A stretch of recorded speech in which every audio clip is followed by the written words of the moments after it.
Film ini disutradarai oleh Paul W.S. Anderson. Film ini dibintangi oleh Mila Jovovich, Tony Jaa, Ron Perlman, dan nama-nama besar lainnya. Tidak usah berlama-lama lagi, langsung saja kita masuk ke dalam alur cerita film Monster Hunter. Seruput dulu kopinya. Anjir.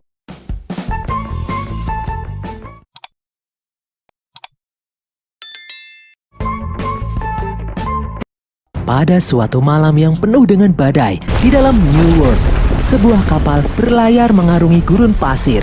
Ya, gurun pasir. Mereka berlayar menuju sebuah tower yang aneh dan mencurigakan. Sang kapten memiliki firasat buruk mengenai tower yang bereaksi tidak seperti biasanya. Di tengah-tengah perjalanan, makhluk aneh mengikuti mereka dari belakang. Tanpa aba-aba, makhluk itu menyerang kapal tersebut.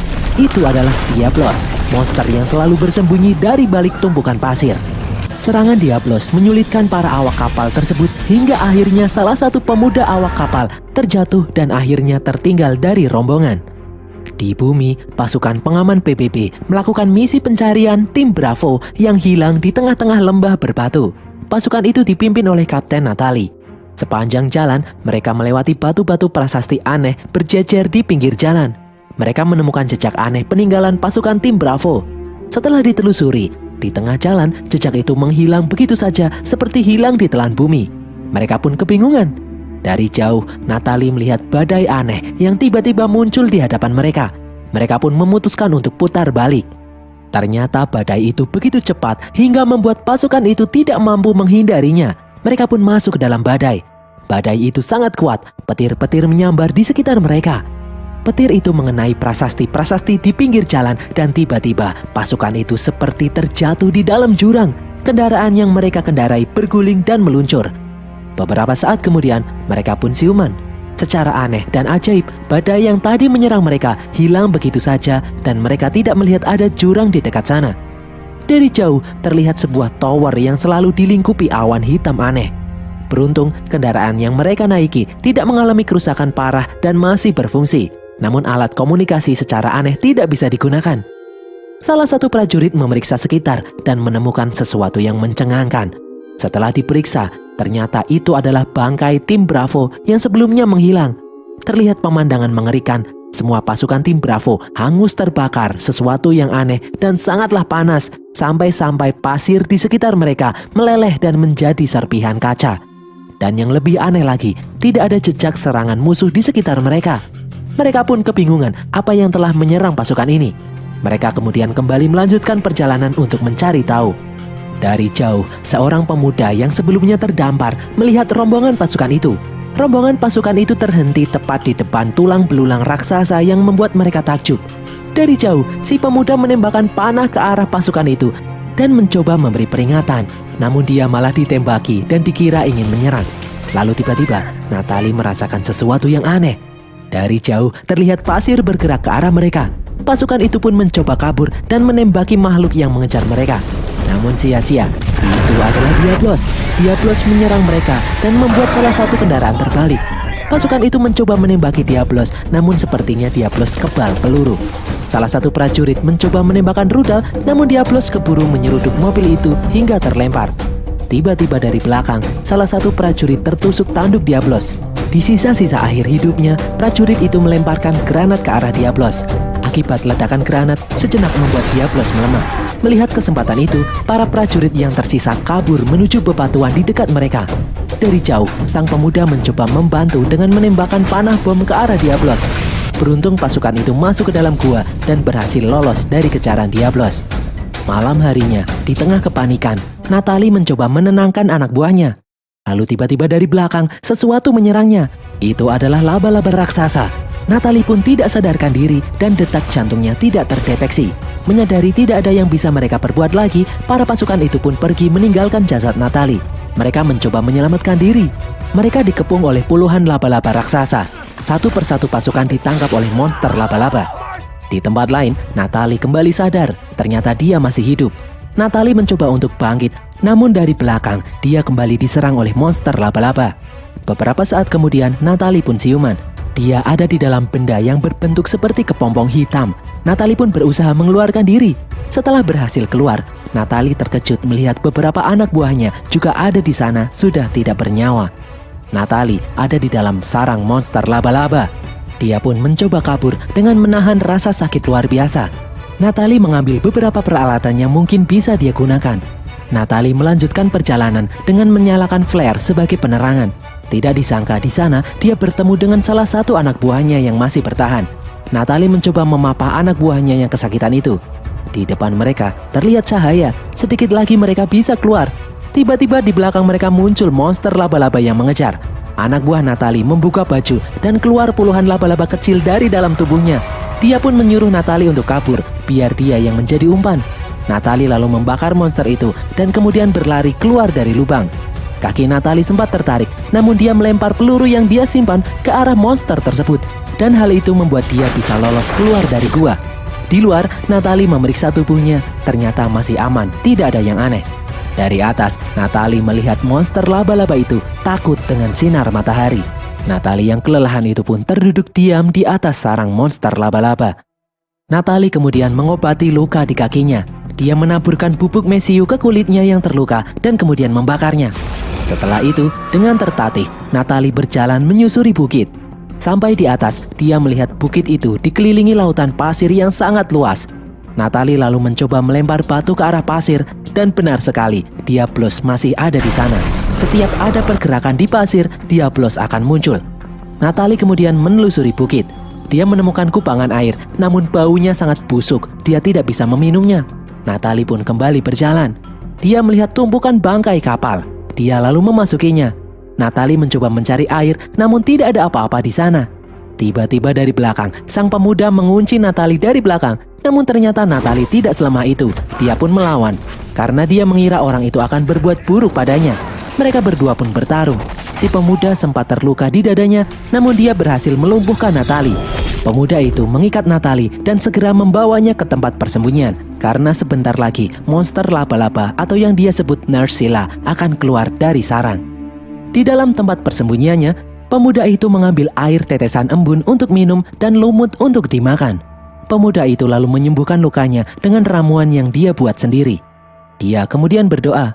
Pagi harinya, pemuda itu keluar untuk memeriksa tower yang selalu diselimuti badai. Dia juga melihat Diablos selalu berjaga di lautan pasir.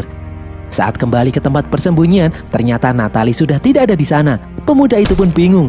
Tak disangka tiba-tiba Natalie menyerangnya hingga pingsan dan mengikatnya. Natalie kemudian mengambil air untuk minum, namun pemuda itu malah menendang air tersebut. Natalie pun murka. Natalie kemudian menghancurkan altar doa si pemuda. Karena kejadian itu, pemuda itu pun bangkit dan menyerang Natalie. Mereka berdua kembali bertarung hingga keluar dari persembunyian. Mereka berguling-guling dan pemuda itu terperosok ke dalam sarang Nerscylla. Merasa kasihan, Natalie menolong pemuda tersebut. Dia pun berhasil diselamatkan. Natalie kemudian melepaskan ikatan pemuda itu. Natalie lalu memberi pemuda itu sisa potongan coklat miliknya. Setelah dimakan, pemuda itu sangat menyukainya. Mengetahui Natalie bukan ancaman, mereka pun berdamai. Pemuda itu lalu memberi Natalie sebotol minuman. Natalie yang kehausan itu pun langsung meminumnya. Dengan bahasa isyarat, pemuda itu memberitahu Natalie kalau dia tahu Natalie datang dari dalam badai. Untuk kembali, maka Natalie harus mendatangi tower yang dilingkupi badai tersebut. Namun mereka harus menghindari ancaman Diablos yang masih berkeliaran. Natalie lalu memberitahu kalau dia memiliki bazooka di mobilnya. Namun pemuda itu malah pesimis. Pemuda itu memiliki ide yang lebih baik. Dia ingin mengambil jarum sengat milik Nerscylla yang beracun. Dengan racun itu, dia bisa melumpuhkan Diablos. Sore hari menjelang maghrib, Natalie bernyanyi di atas sarang Nerscylla. Dan berhasil, satu ekor Nerscylla terpancing dan mengejarnya. Dia pun berlari. Nerscylla itu terjerat jebakan dan sang pemuda melompat membelah kepala Nerscylla lalu memotong jarum penyengatnya. Mereka berdua lalu berlari kembali masuk ke dalam tempat persembunyian. Sambil menunggu fajar, mereka berdua pun berbincang-bincang.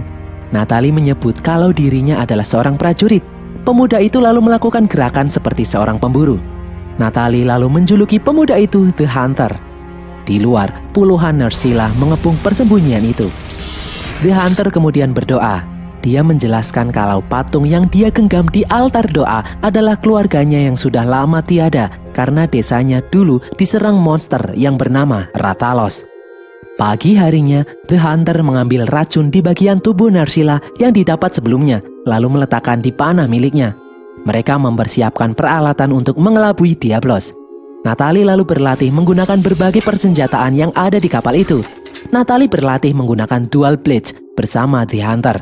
Natalie terkejut karena Dual Blades bisa mengeluarkan percikan api jika disatukan. Dan misi pun dilaksanakan. Mereka melemparkan barel ke arah lautan pasir. Dan hal itu berhasil memancing Diablos untuk keluar. Mereka berdua kemudian berlari menuju kendaraan perang Natalie. Mereka berdua dikejar oleh Diablos. Sejenak mereka berhenti dan Diablos pun ikut berhenti. Hunter lalu berinisiatif menjadi umpan. Dia berlari dan kembali dikejar Diablos. Dia pun terlempar. Hunter lalu melepaskan anak panah dan berhasil mengenai salah satu mata Diablos. Tidak disangka, Diablos masih sehat-sehat saja. Dari jauh, Natalie menembaki Diablos menggunakan Gatling gun, namun tidak mempan. Beberapa saat kemudian, Diablos mulai oleng terkena racun. Natalie lalu menembakkan bazooka ke arah Diablos, namun percuma saja. Dia pun bersembunyi ke dalam mobil dan terlempar diserang oleh Diablos. Saat terdesak, dari atas, Hunter menancapkan pedang ke kening Diablos. Namun akibatnya dia terlempar cukup jauh dan pingsan. Natalie lalu berinisiatif melompat ke arah kepala Diablos dan menancapkan pedang Hunter semakin dalam. Hal ini berhasil membuat Diablos tumbang. Diablos pun berhasil dikalahkan. Natalie lalu menemui The Hunter yang pingsan tidak sadarkan diri. Dia lalu mengambil sebagian kulit Diablos dan digunakan untuk menarik tubuh The Hunter. Dia menariknya hingga malam hari. Di tengah malam, badai pasir pun datang. Natalie lalu memasang sebuah tenda dan di dalamnya dia mencoba mengobati luka The Hunter menggunakan peralatan yang ada. Pagi harinya, Natalie bangun dan keluar dari tumpukan pasir. Natalie mengecek kondisi The Hunter dan tiba-tiba The Hunter kembali siuman. Mereka berdua lalu melanjutkan perjalanan. Mereka berdua terus berjalan melintasi gurun pasir yang luas, hingga akhirnya mereka berdua memasuki sebuah oase. Di seberang danau, Natalie takjub melihat pemandangan kawanan Apseros sedang minum. Saat Natalie akan mengambil air, dia dikejutkan dengan kemunculan seekor monster. Beruntung The Hunter langsung menebas monster itu hingga tewas. Mereka berdua lalu beristirahat dengan membakar daging monster yang baru saja mereka bunuh. Daging itu terasa nikmat sekali. Malam harinya, saat Natalie sedang tertidur, di atas mereka terlihat sekelibat monster berbentuk naga terbang melintas. Mereka lalu melihat pemandangan mengerikan. Api berkobar di mana-mana. Itu adalah Rathalos. Tidak disangka, api itu membuat kawanan Apseros berlarian ke arah mereka. Mereka pun kabur dan berusaha menghindar. Tiba-tiba dari atas, satu orang datang mengayunkan flame blade dan berhasil menyingkirkan Apseros. Melihat itu, Natalie menggunakan dual blade miliknya untuk menghindari tabrakan kawanan Apseros. Di tempat lain, The Hunter berlari hingga tebing. Dia lalu diselamatkan oleh seorang wanita teman satu kapalnya. Setelah kawanan Apseros itu pergi, Natalie mencoba berterima kasih, namun pria di depannya itu malah memukulnya hingga pingsan. Natalie kemudian terbangun di dalam sebuah kapal. Beberapa orang mencoba mengganggunya, namun The Hunter datang dan menyuruh orang-orang itu pergi. Natalie lalu membuka lubang ventilasi di bawahnya dan memasukinya. Dia pun berjalan mencari jalan keluar.